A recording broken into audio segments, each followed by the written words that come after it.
Hello, my name is Stephanie Hindreth, and this is Facilitating Change Within an Organization. So how does organizational change occur? There has to first be a person who has a vision of which how to change that organization, and from there, that vision can then fuel the creation of a goal. So you have to know where it is you want to go before you actually make your goal. That goal requires steps to place into action in order for that goal to be achieved. So every goal has to have action steps in order for it to come into fruition. And then once those goals have come into fruition, then they themselves create the vision that the leader has actually come up with. So once you have your vision, how do you start? Vision by itself obviously does not motivate behavior. Behavior and vision are two totally independent things, and one does not guarantee the presence of the other. There has to be some sort of direction, and the job of the leader is to direct their people where they should go. The leader does not have to be the head or the CEO of an organization. A leader can be someone who is working in any department within an organization. The person who is the dedicated leader, however, has to be able to empower everyone within their organization to lead change. How can one person start a change? It's a really big question that a lot of people ask themselves. I can't make a change because I'm not the person in charge, but that is 100% not true. A book that we had to read for a previous course that we took here at Trevecca was called Switch: How to Change Things When Change is Hard by Chip and Dan Heath.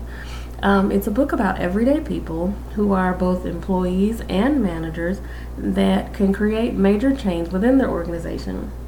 And those people were able to achieve results. They were not always the leader, however, they did create change and achieved remarkable results.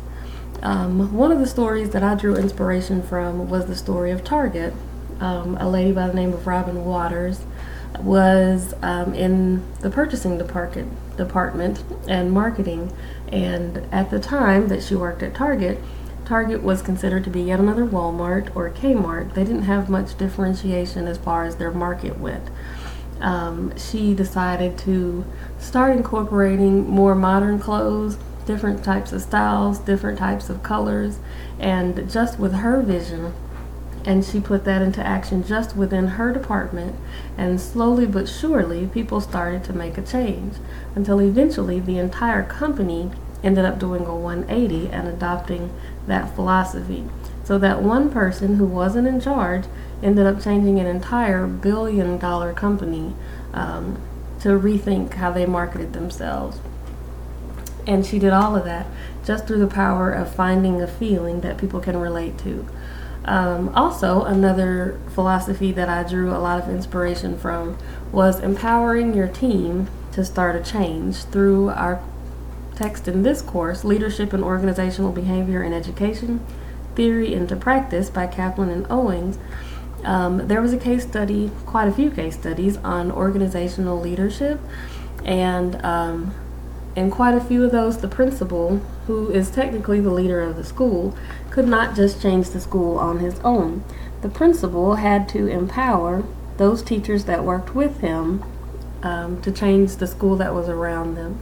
So I liked the case study examples where leadership didn't necessarily come from the top, but it started at the bottom, and not necessarily the bottom of the organization, but the bottom of the hierarchical chart when it came to the teachers themselves incorporating those change. So the teachers were change agents, and I like that aspect of the case studies.